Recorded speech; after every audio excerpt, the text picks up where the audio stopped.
on a Saturday afternoon. So let me come over here on my laptop. I'm just going to refresh, see if I can actually see this. 2 people on the stream in the first 16 seconds. All right.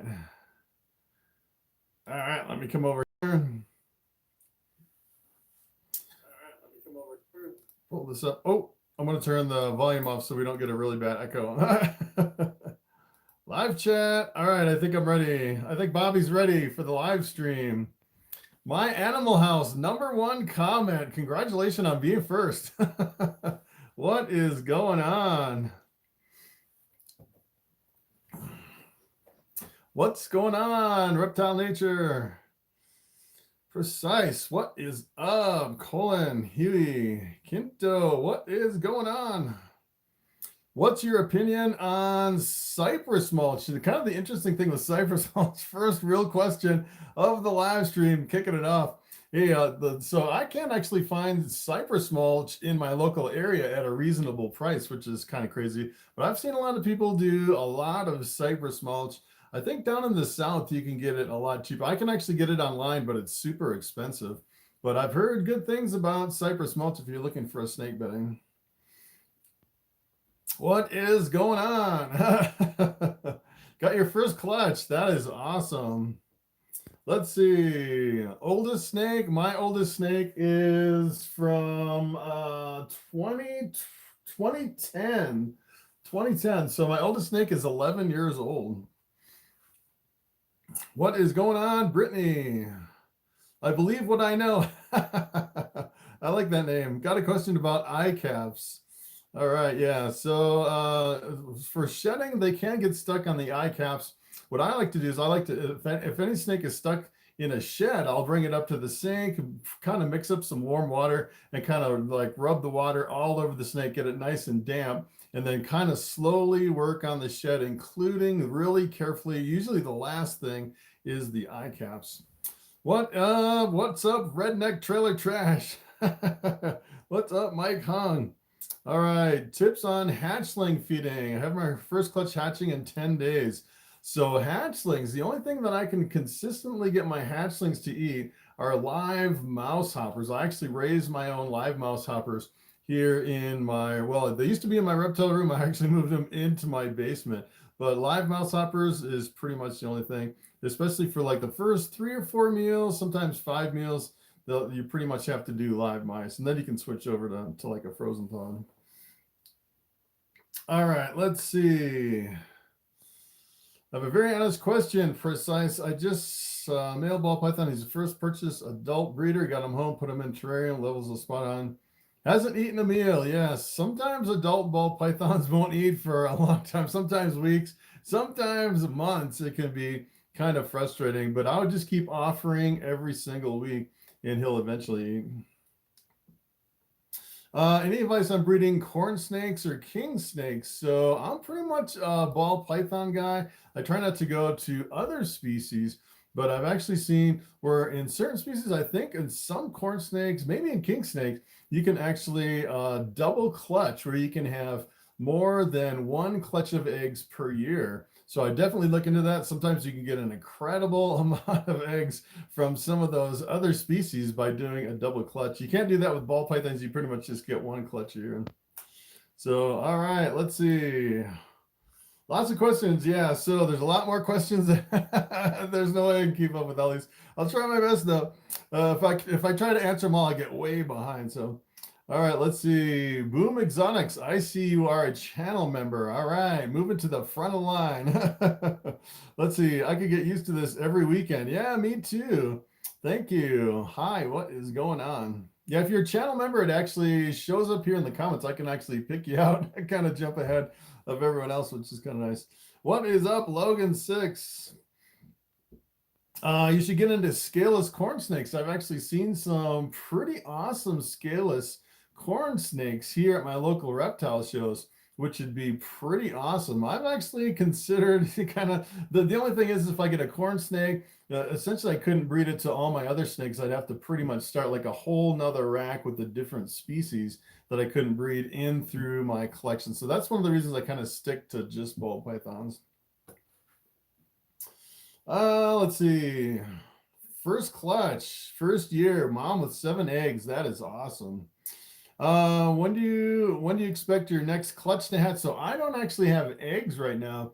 I'm kind of waiting on my eggs. Matter of fact, I'm still pairing my males. I'm thinking, as a matter of fact, I should look at my schedule because I have to move them one more time and I have like 3 days on the tail end. I think this is going to be my last rotation as far as my males in with my females. So yeah, so hopefully I kind of look back at my schedule. I was getting eggs anywhere from mid-March all the way to mid-May, depending on the year. So it could be here within 1 or 2, like as a matter of fact, any day now, I could actually get my very first eggs, which would be pretty awesome.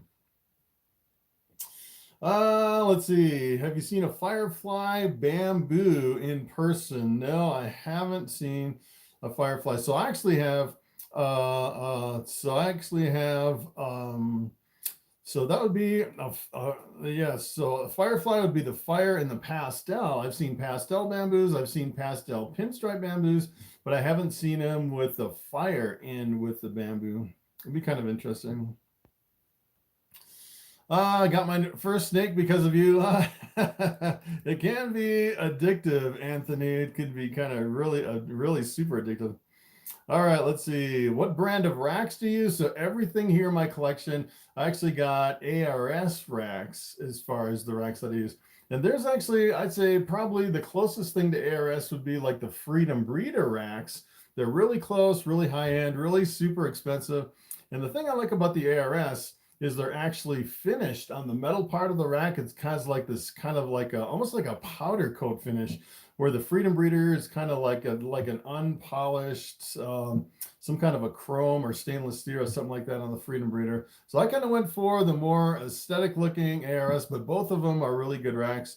You can actually kind of compare them side by side. I've actually seen really good things about both racks. Let's see. I just spent the whole day watching your videos. Do not regret it. Thank you. Yes, I have lots and lots of videos. Matter of fact, I just passed 1,100 videos on my channel, which is kind of crazy. Yeah, I'm starting to run out of content. I'm gonna have to start mixing some stuff up. That's why I'm doing some lives on the weekend to kind of change things up a little bit. And hopefully here, if everyone gets vaccinated here in the next month or two, and we can actually do the reptile shows. I definitely want to go to some reptile shows and kind of do more at the reptile shows as far as what we can do for videos. Let's see. What incubator do you recommend for first-time breeders? I'd say most people actually build their own incubators.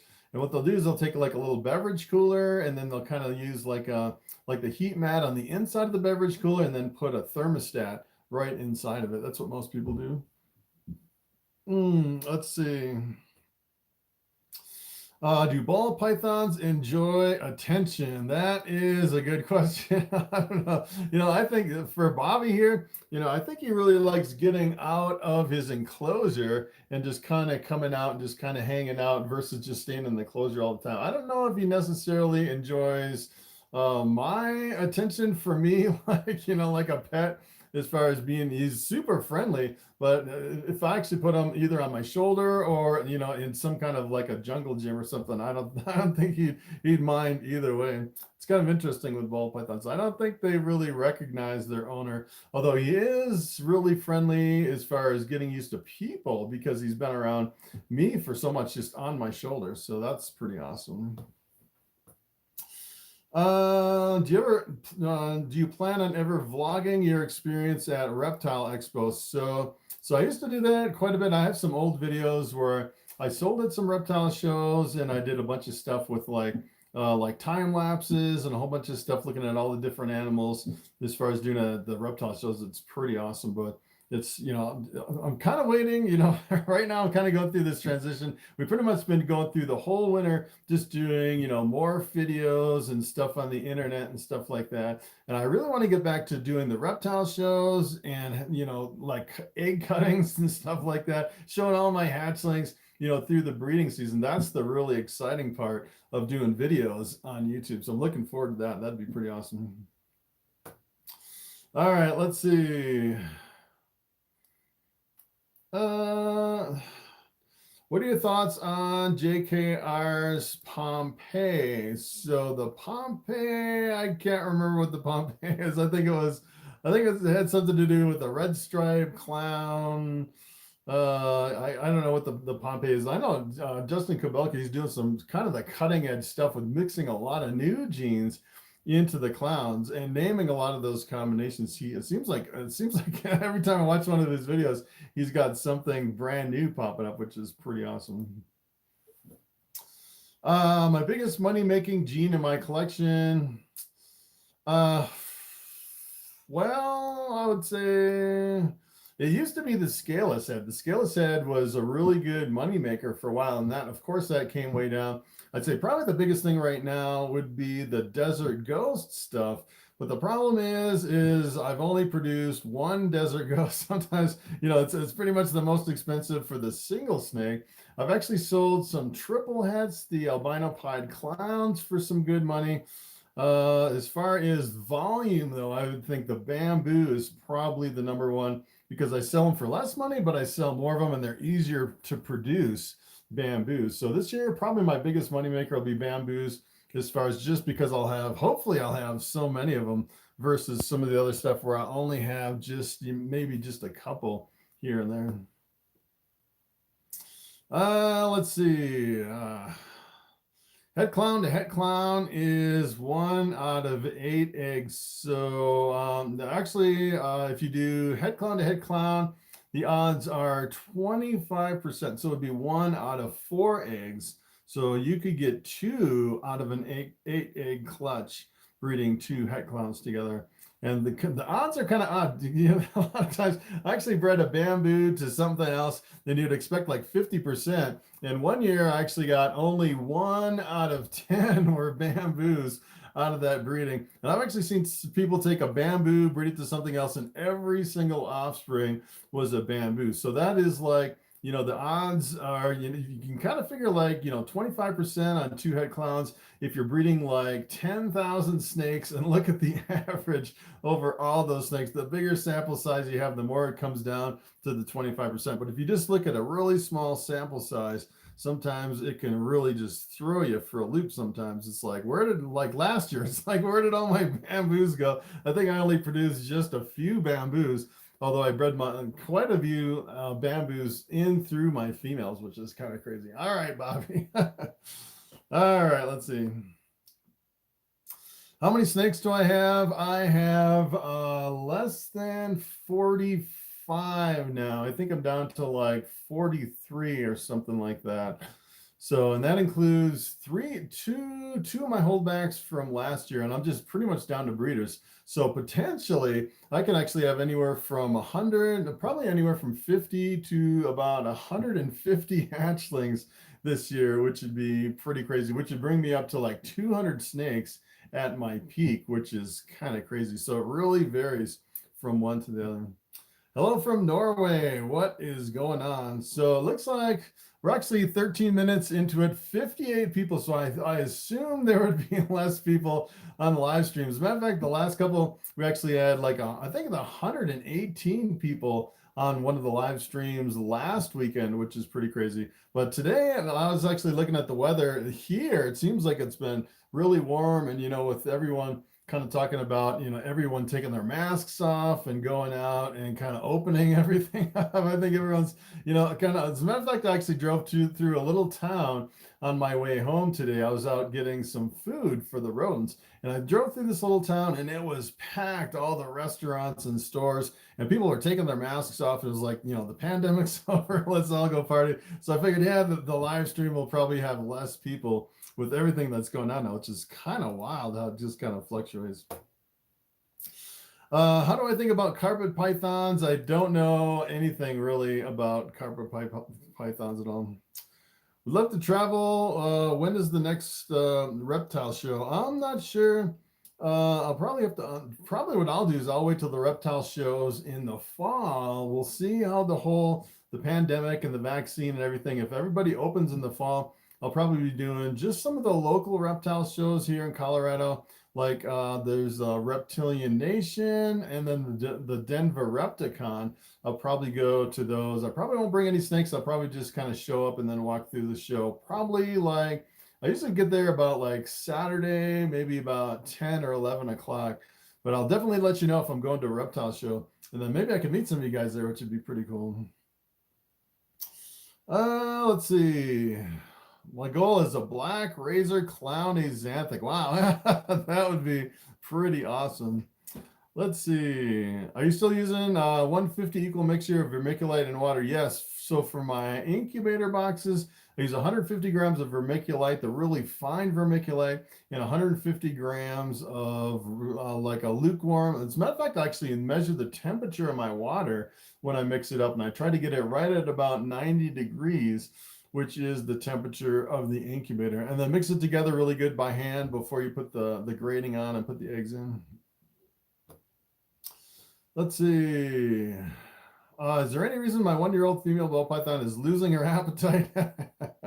Yeah, there's a lot of snakes here in my collection. It seems like this time of year, a lot of the snakes just, a lot of them start breeding. The breeders usually go off of food, and even the non-breeders seem like they go off of food quite a bit too, which is kind of weird just this time of the year.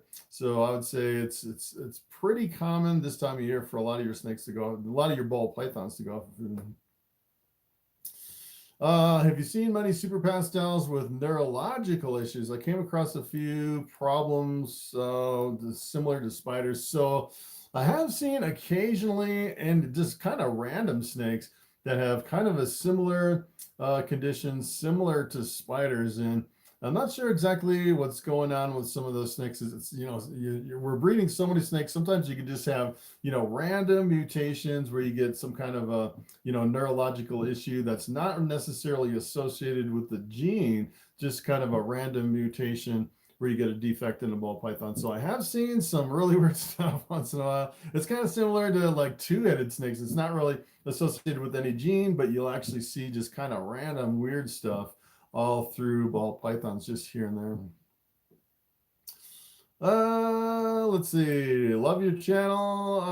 Love all the information you share. Would love to buy a snake from you. So yeah, thank you. So I should have some snakes. Maybe mid to late summer, I'll have my first hatchlings for sale. Hopefully, I'll actually get some eggs this year. You never know what's going to hatch out of these crazy ball pythons. All right. Hi, Chris. How's that pup you kept? Much be used. So yeah, so I bred my puppies. I actually bred my Rhodesian Ridgeback to my St. Bernard, and we kept back one puppy and we named it Cobra because it had little eyebrows that were in the shape of a cobra. We named it Cobra, and it's actually bigger than Mom. It's a really big dog, and it's still chewing. It chews everything here, and it's probably, what, 2 years old now, which is kind of crazy. All right, so what's the difference between pinstripe and genetic stripe? Good question. So the pinstripe is a codominant gene. Some people have actually listed the super pinstripe. For the longest time, as a matter of fact, you talk to some of these old breeders and they're like, yeah, there's no super form of the pinstripe. But some people will say, yes, they've actually produced the super pinstripe. And then the genetic stripe is a recessive gene. They look completely different. The genetic stripe has a really big stripe down the top of the back of the snake, and you can't see one copy of the gene, where the pinstripe looks completely different. It's like a gold colored snake. And from what I've seen, the super pinstripe actually looks almost exactly like the pinstripe, like you can't tell them apart.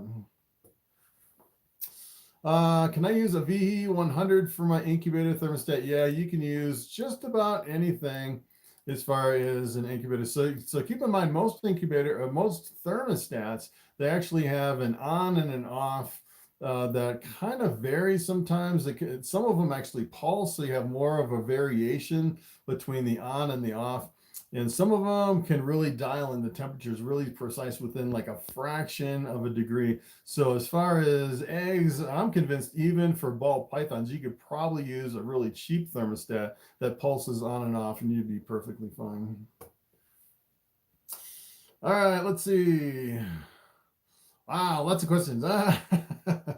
All right, let's see. I'm a new subscriber. Have been so addicted to your videos. Great content. All right, in the market for a first ball python. Cool. I don't have any for sale right now, but I should have some here in probably the soonest I would have any for sale is probably 2-3 months, actually, because if I actually got eggs today, which I don't have any eggs yet, it would actually take 2 months for them to hatch. And then you actually have to feed them. So usually it takes several weeks before you can get them on food reliably. So it's be like 2.5 months from now before I'll have any hatchlings for sale, which is kind of crazy. All right, so what size ARS tub for pairing in? So I prefer to pair in like an ARS 70 series, although I actually have some snakes that I pair in my ARS 5040, like the ones right back here. And I don't know what Bobby's doing here. Getting behind me. I'm trying not to squash him. All right, Bobby. Yeah, but I'd say with these ARS 5040s, even with a smaller male and a smaller female that are just ready to breed, I'd say it's kind of right on the edge as far as being big enough. You probably want something a little bit bigger than a 5040, although I have bred in a 5040 and had the females lay eggs in the 5040s.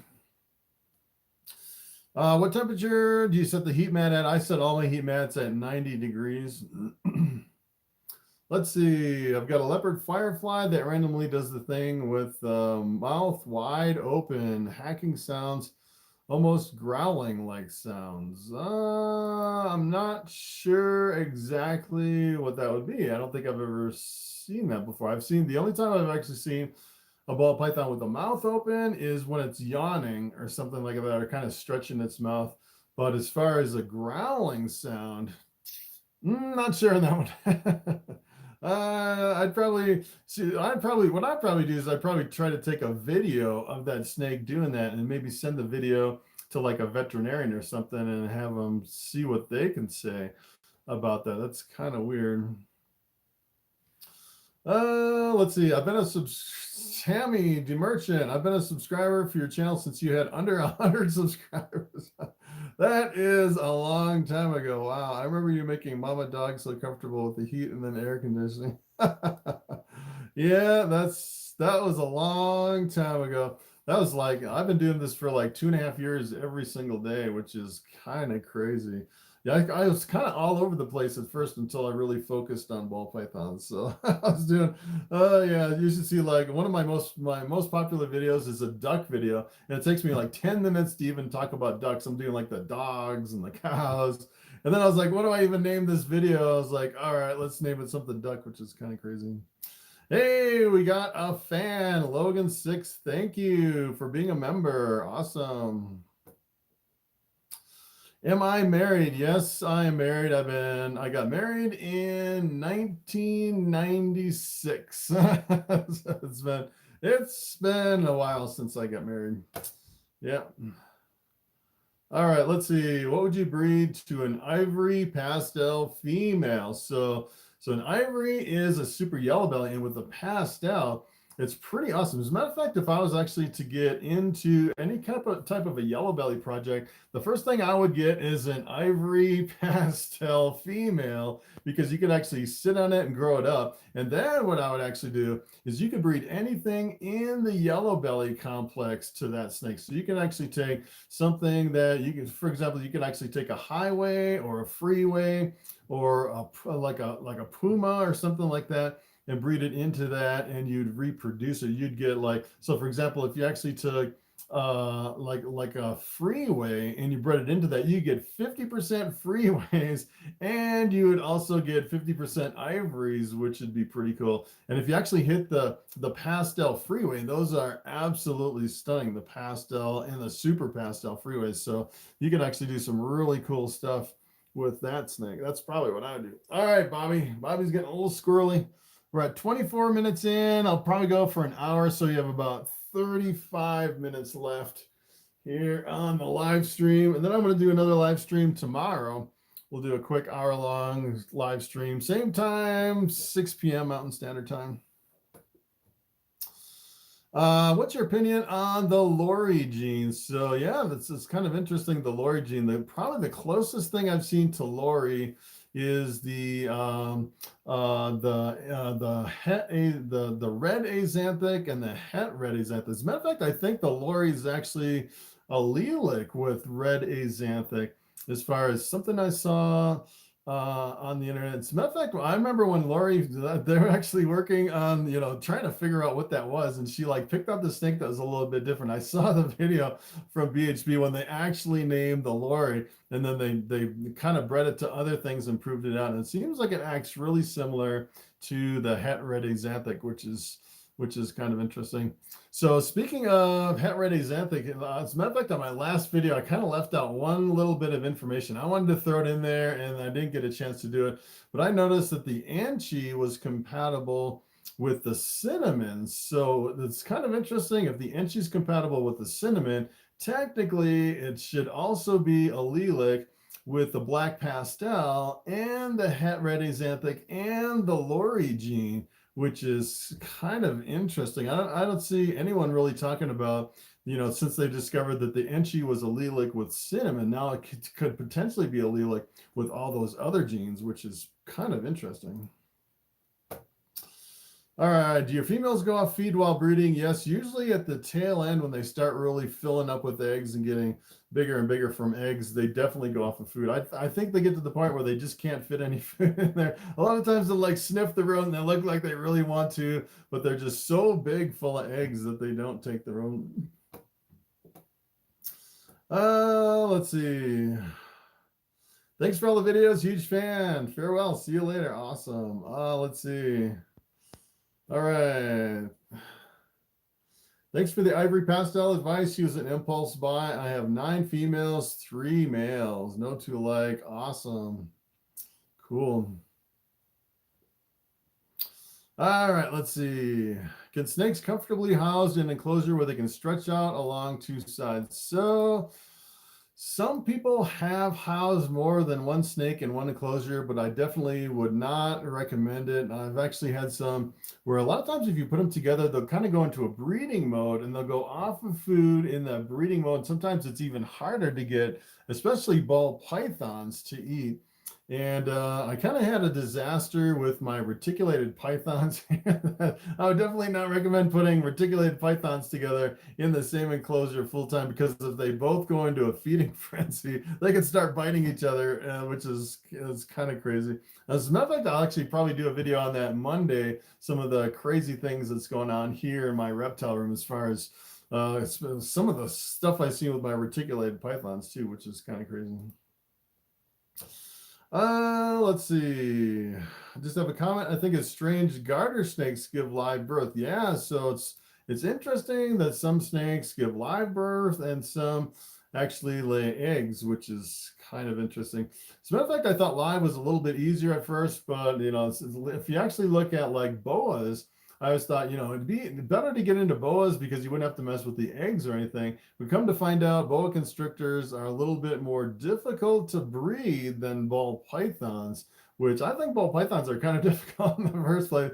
And then a lot of people, you know, they try to do boas and sometimes you don't get eggs, or well, you don't get eggs, but you don't get offspring for a long time with boas, which is kind of crazy. And the boa constrictors, I think it takes a lot more technique to get them to pair up and breed. Mark says, what's up, Chris? Just got a Mojave 100% het hypo. I've seen that hypo is considered ghost. Can you explain a little bit about the different types of ghost and how that affects the offspring? So yeah, as a matter of fact, I actually have a video on, I think it was called the 5 ghosts or something like that. If you actually look at that video, I go through all the different ghosts. So you have to be careful with some of the ghosts because some ghosts are not compatible with each other. So if you actually take, for example, I think it's the green ghost, and then you breed it to an orange ghost, essentially what you'll get is you get normal looking offsprings that are double het for each line of ghost. And then the orange ghost in most cases is compatible with the normal ghost. And in a few cases, I've actually seen where the orange ghost isn't compatible. So sometimes it can be a little bit tricky. If you just pick up a random het ghost and you're not exactly sure, I'd say you're probably picking up the normal line of the ghost, unless they actually specify like a green ghost or a butterscotch ghost or something like that. You should be okay pretty much breeding it with any ghost. All right, let's see. What's my favorite banana morph? So for bananas, kind of the thing I like about the bananas is the banana anchies. I like the banana leopards. The banana anchi leopards are pretty awesome. Let's see. I'm looking for a pie. Do you have any up for grabs? So it's kind of interesting as far as pies. So I actually have one female pie that has finally laid eggs last year. I got a whole clutch of nice pearly white eggs from that pie, and none of them were fertile, no veins and no embryos, although all the eggs were really big and pearly white, which is kind of crazy. As a matter of fact, I was talking to some breeders on some of the chats on the live stream. They said out of the thousands of clutches that they've had, they only had one clutch ever where a Ball Python would lay a whole clutch of what looks like really good eggs, and they're all infertile, just really good looking. They look fertile, and it was kind of weird. So those were the very first pies that I ever had hatched as far as the eggs that didn't hatch. So it was pretty much a bust. The first pied eggs that I got, and I didn't get a single pie last year. So I'm actually breeding that one again. Hopefully this year she'll actually give me some good eggs, which is kind of crazy. Let's see. Hello, Chris. So glad you were doing lives. Yeah, thank you, Headhunter Exotic. So yeah, kind of breaking stuff up a little bit, doing lives. I'm going to do just a quick live on Saturday, quick live on Sunday, and then do some videos during the week. I'm hoping here to do some reptile show stuff maybe once the shows open back up and we can kind of get rid of the mask. I'm waiting for everyone to get vaccinated so we go back to the shows. And I'm really looking forward to doing some egg cuttings and egg pullings and all that stuff here in my reptile room, which should be coming up pretty soon, which would be pretty awesome. All right, let's see. Hi, Chris. When you go to an expo, do the breeders take credit cards or do they take cash? So it really depends on the individual breeders. I would say yes. In most cases, people will take credit cards. Some people will actually charge you the extra 3%, or it's like 3% or 3.5% when you use a credit card. You can pretty much, pay with anything at a reptile show. Usually cash is a lot of people will pay with cash. I usually carry like a little fanny pack where I put all my cash. People give me cash. I'd say probably most of the time people will pay with a credit card, and you can actually sign up for Square, which allows you to take credit cards. You just take Square, hook it up to your bank account, and then you can do it right on your phone, any cell phone, and you just type in the cell phone number. It's real super easy to set up Square and to take credit cards. So I'd say most people will definitely take credit cards at a reptile. So I'd say most people will actually buy snakes on their credit cards versus cash or anything else. Still waiting for a bamboo mail. I want to get my mail from you. All right. Yes. Yeah. Hopefully I'll have a whole bunch of bamboos this year. A lot of people wanted to get on a waiting list, but you know how Boll Pythons are. Sometimes you never know what you're going to get. And then sometimes it's really hard to get them to eat. I've actually had some where, they hatched out, and, I'm glad I didn't actually reserve them, because sometimes it takes a couple months to get them to eat reliably. And then, a couple months for the eggs to hatch. So you're looking at, 3 or 4 months by the time you get eggs, by the time they're ready to sell. So a lot of times I actually won't put any snakes on reserve until pretty much they're ready to go, and put them on a payment plan for a short amount of time or something like that. But these Ball Pythons are you never know what you're going to get or how they're going to do. So all right, what should I pair with an emperor pin, possibly Enchi? That is a good, so let's see, the Emperor Pin. I have to remember, Emperor Pin, I think that is the Pastel Lesser Pinstripe. That should be the Lesser Lemon Blast. Emperor Pin is also called the Queen Pin. So that's kind of an interesting combination. So you actually have the Lesser, the Pastel, and the Pinstripe. Possible Enchi. You could probably do like banana. Banana would be good in there. Or you could do the bamboo. I absolutely love the bamboo lemon blast. And if you would add the lesser in there, that would be pretty awesome. Let's see. I'm stimulating the economy with an albino super lesser. All right. Albino super lesser. So that is a cherry bomb. That's pretty awesome. An all white snake with red eyes. Pretty awesome. Brian Gundy. Hey, what is up? Hi. Yes, so I'm going 1 hour today. I'm at about 35 minutes. So I'm going to do another 25 minutes here on the live stream. Yeah, it's great to see you. Hey, Brian, I went over to your channel. I haven't seen any videos lately. You should post something over there. We've been all like waiting for one of your videos. Just post anything random would be good. All right, are scaleless snakes missing the protective clear scale that covers their eyes? Good question. I'm not sure about that. I've never actually produced a scaleless. As far as I would think that I don't know if their eyes would be different or not. That's a good question. I know I've been slacking. No problem, Brian. You can always go back to YouTube. It's not like it's going anywhere. So yeah, you can take a break, no problem at all. Yeah, every now and then I'll take a break, but then I look at my statistics and I'm like, yeah, I took a few days off. My channel's like tanking. I need to put out a video. Yeah, it's kind of interesting. All right, let's see. What morph did you cross with Bubbles? Bubbles. As a matter of fact, I have Bubbles paired up right now. Bubbles is my pinstripe female. I am pairing my banana inchy clown with Bubbles, hoping for a banana inchy pinstripe het clown from Bubbles, which would be pretty awesome. All right, Bobby.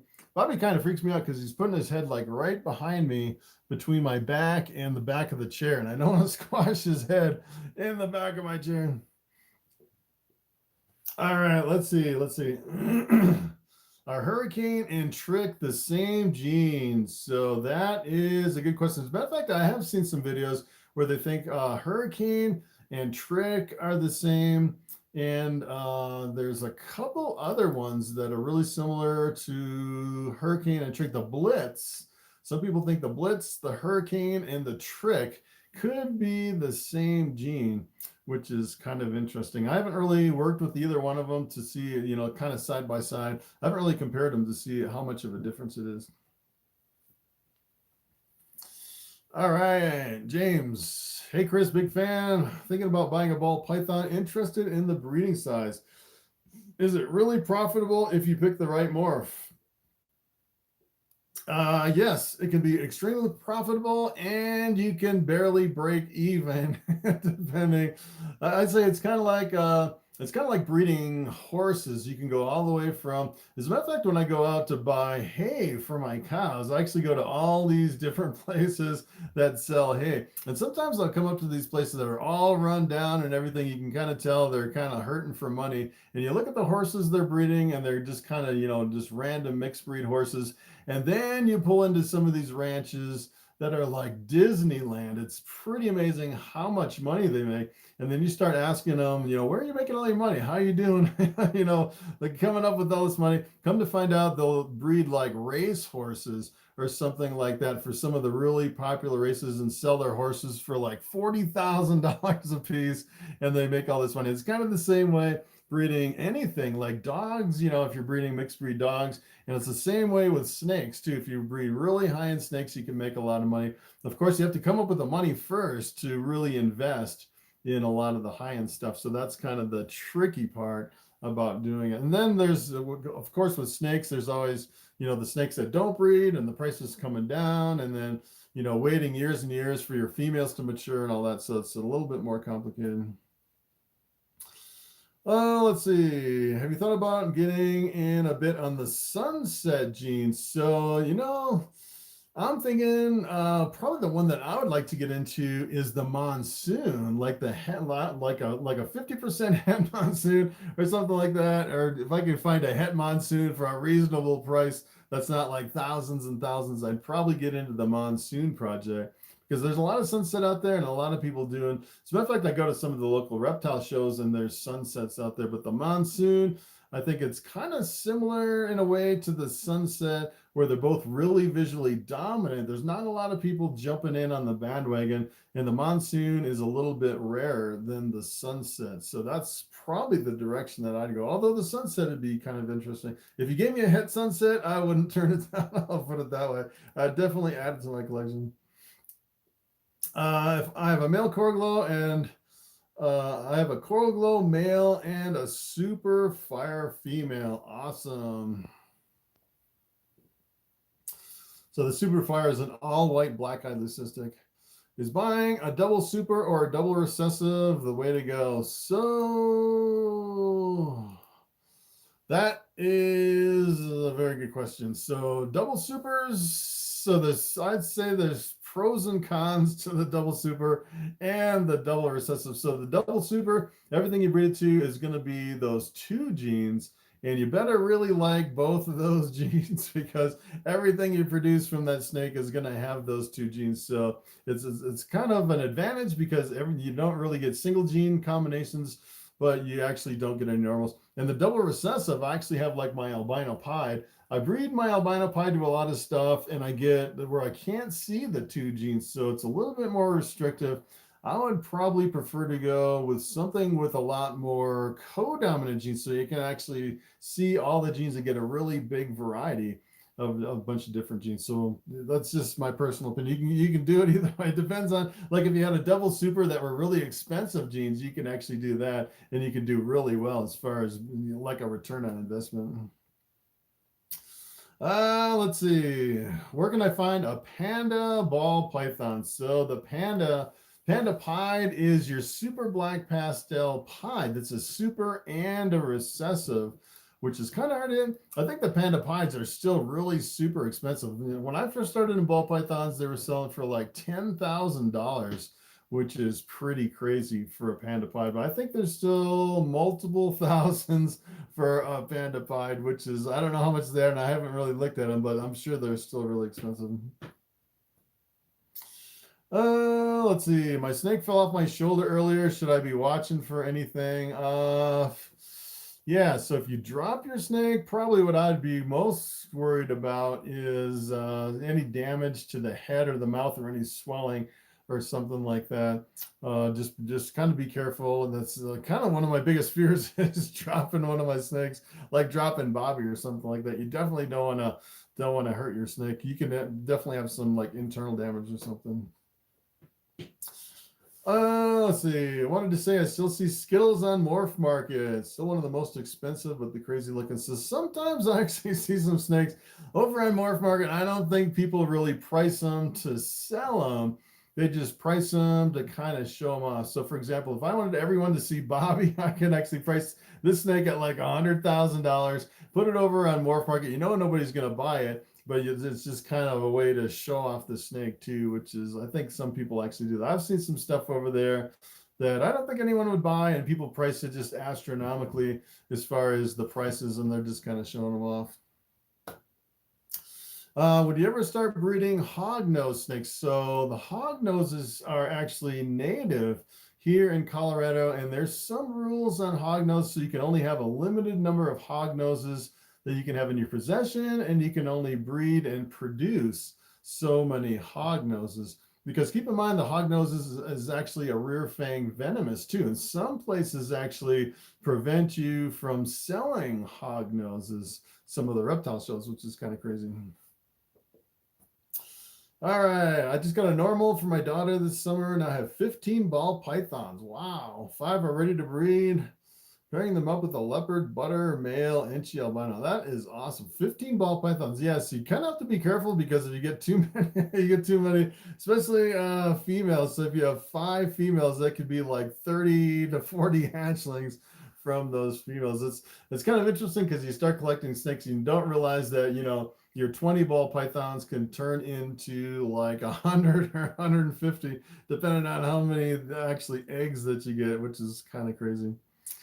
All right, let's see. I'm going to go back, see if I can see some of these questions back here. Let's see. What morphs did you mix with your female pastel spider desert ghost? So this year, my female pastel spider desert ghost, I actually bred my male pastel Anchi desert ghost. So if she does lay eggs, which I'm hoping she does, I'll get all visual desert ghosts, and then I'll get pastels, super pastels, and I'll get Anchis and spider all in the mix. So lots of genes with that clutch. So I've been trying to breed her for years and she just refuses to breed. That's kind of frustrating. I haven't got any eggs from her yet, which is kind of crazy. But she's big enough. I should get, definitely should get a lot of eggs from her. All right, let's see. I'm going to go back here. The reason I want to breed ball pythons is because they're low maintenance. Yes, ball pythons are low maintenance. All right.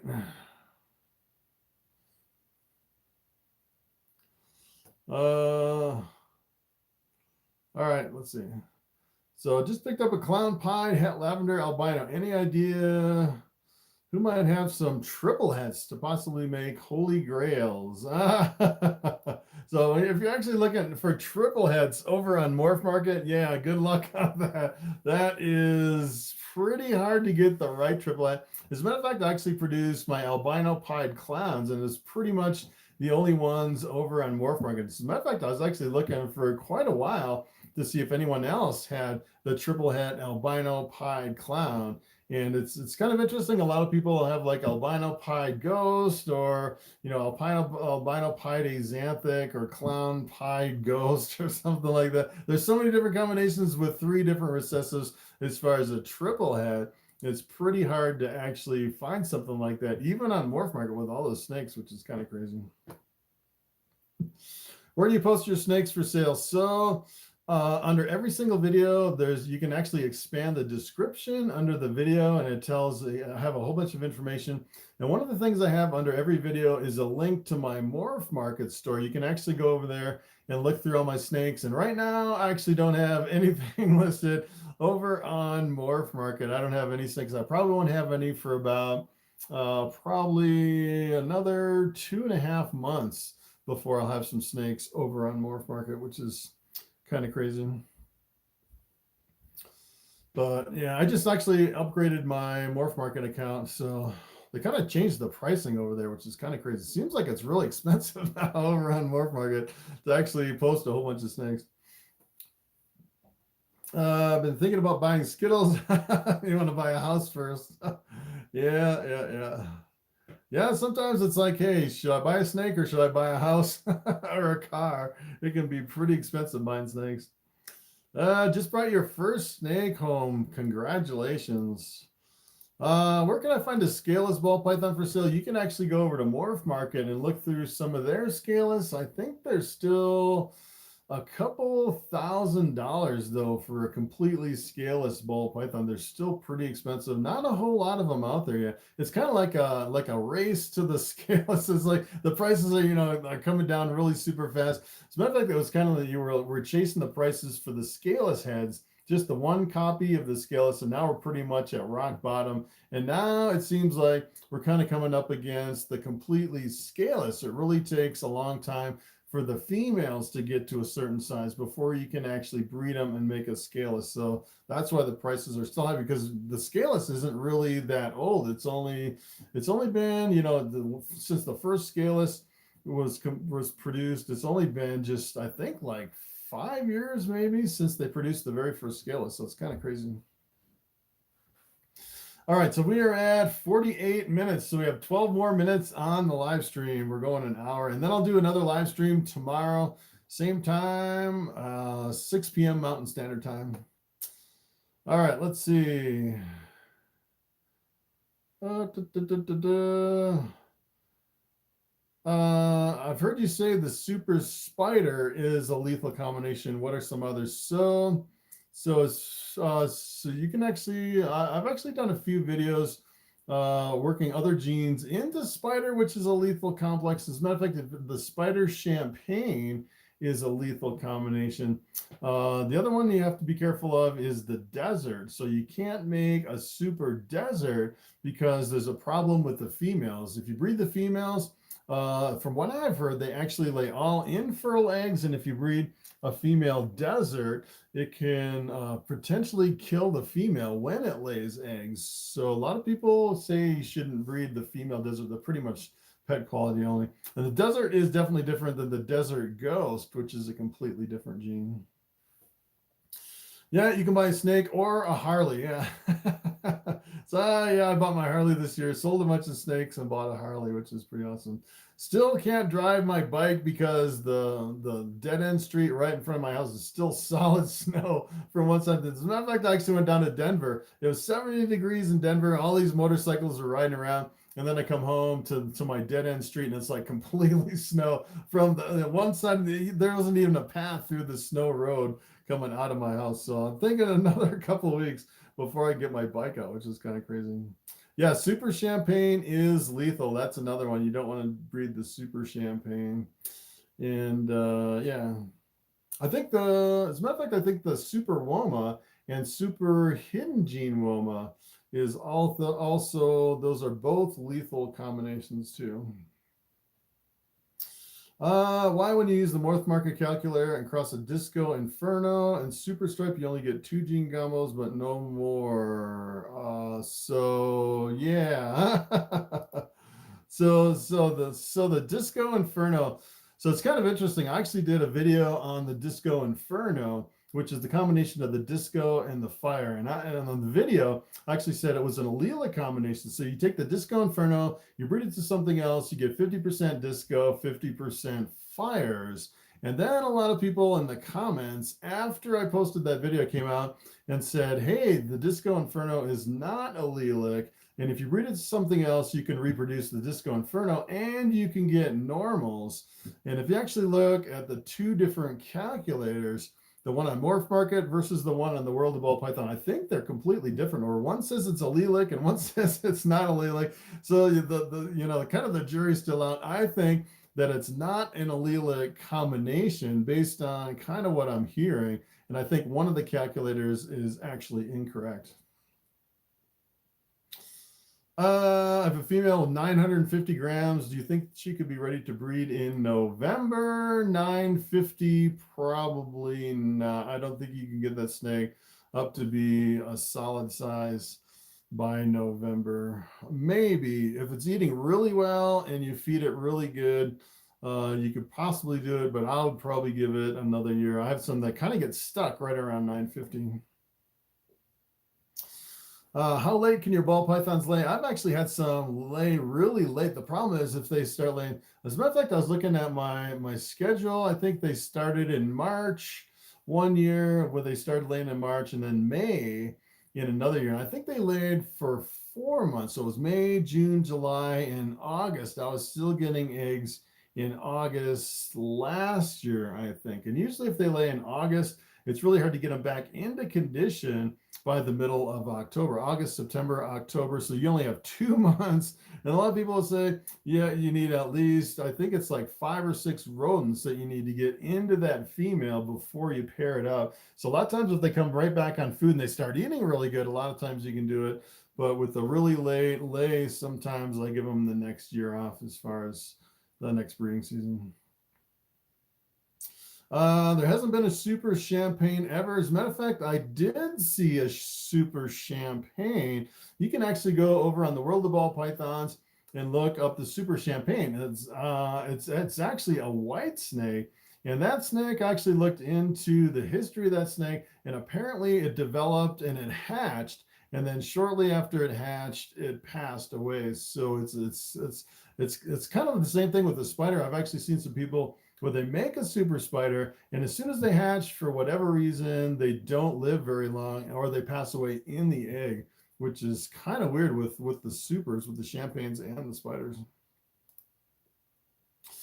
All right, let's see. All right, we got 7 minutes. All right. I have a female orange dream that looks like to have the pied markings. So Yeah, so the thing with the orange dream can trick you because the orange dream does look like it has het pied markers, but that is just part of the orange dream mutation, which can kind of trick you. A lot of the orange dreams can also look like they have enchi, but the orange dream reduces the pattern and it'll give you pseudo het pied markers where it's actually not het pied. So you probably don't have het pied, you probably don't have enchi. And sometimes even with the orange dream enchis, you know, sometimes I wonder, are they correctly identifying it unless you actually take that snake and breed it to something else and isolate the enchi gene from the orange dream. Does it matter much what month you begin pairing? So it's kind of interesting. I've seen some people where they breed year round. As a matter of fact, a lot of people have kind of recommended that to me, where I'd produce more ball pythons if I did a year round breeding, because, you know, a lot of my snakes, once I start pairing them, they start developing follicles. And if I kept going through the whole year, potentially they could lay the next year based on the follicle size. But the problem is if you start breeding year round, you're always incubating and hatching, and it seems like it's a lot more work. You don't get like when I do it right now, it seems like I get all my hatchlings all at once, and then I sell them all at once, and then it's kind of like a down period right after the whole hatching period. So it's I think it's a little bit easier when you have specific seasons in your collection, so you're not constantly, you know, doing a lot more work pretty much all through the year. Will you ever pair Bobby again? Probably not. I don't know. He's kind of retired around my shoulder here because I pretty much use all his offspring. His offspring have multiple genes. As a matter of fact, I'm actually raising up one that I held back this year, which is a pastel, pinstripe, calico, bamboo male. So it's a 4-gene combination with the bamboo in the mix. So if you actually take that and pair it to something else with like 1 or 2 genes, you get a whole rainbow of stuff. Versus Bobby, you know, if I take Bobby and I breed him to a normal, I get bamboos and I get normals, and that's pretty much it. Versus if I breed some of his offspring that has more genes in it, I get a lot more interesting things. So probably I won't breed Bobby again. I'll probably just breed his offspring. How long do you pair a female? 6 months, or do you go longer? So I go about 5 to 6 months maximum. This year I'm actually doing 5 months for my females. I'm right at the tail end right now. I'm going to go, as a matter of fact, I'm going to move my males today, and I'm going to go 3 more days, and then I'm just going to call it quits for the pairing season, which has been pretty much exactly 5 months, putting my males through the females. And then I pretty much get what I get until next year, October 15th, when I'll start pairing them for the following year. What's the best snake to buy for $2,000? That's a good question. As a matter of fact, it reminds me of, I was actually at a reptile show selling snakes, and this guy comes up to me and he's like, all right, I want to buy one snake from you, and I have $10,000 in my pocket right now. I was like, I don't have a $10,000 snake. You'll have to go somewhere else because I don't have anything that expensive. But as far as a $2,000 snake, I would probably, I don't know, I'd probably buy something like a really high-end clown combination or something like that. As far as $2,000, or you could get into like a sunset, or like a het monsoon or something like that. Yeah, you could. There's a lot of stuff you can do with $2,000. All right, let's see. Just one more thing. What's your favorite pinstripe pairing? So for pinstripe, I really like the bamboo pinstripes because they have a really silvery metallic color, especially when you work pastel in with the bamboo pinstripes. All right, Bobby. Female cherry bomb, 1400. Yeah. All right, let's see. Bamboo clowns are pretty awesome. I absolutely love the bamboo clowns. All right, let's see. Let's see. What's the best morph to breed a bamboo ball python with? So you can breed a bamboo with anything in the blue eye. Cystic and get an all-white snake with blue eyes, which seems to be everybody's favorite. You can actually make like a super bamboo, which would sell for quite a bit of money, a super bamboo and you can get an all white snake with blue eyes. You need a pretty big female bamboo to breed. You know, I haven't seen many big female bamboos available. Thanks for all you do with the reptile community. Don't stop doing lives. Fan for life. Thank you. Why don't you show your snakes live more often? I definitely will. I'll definitely show more snakes live when I start making some hatchlings. Because like when I have a whole bunch of hatchlings, if I have like 100, 150 hatchlings, what I like to do is I like to kind of pick out like all the calicos and do a video on that, and pick out all the bamboos and do a video on that. And right now I pretty much sold all my hatchlings, and I'm only down to my breeders, which I'm pairing right now. I have my males with my females, and I don't really want to bother them right now in the breeding season. So that's why I'm not really showing a lot of snakes right now, but definitely depends on the time of the year as far as showing snakes or what I'm doing here on YouTube. So yeah, I'm definitely looking forward to doing something different besides more reviews over on the internet. I've been doing a lot of genetic stuff. I definitely want to change things up. Hopefully things will change here soon.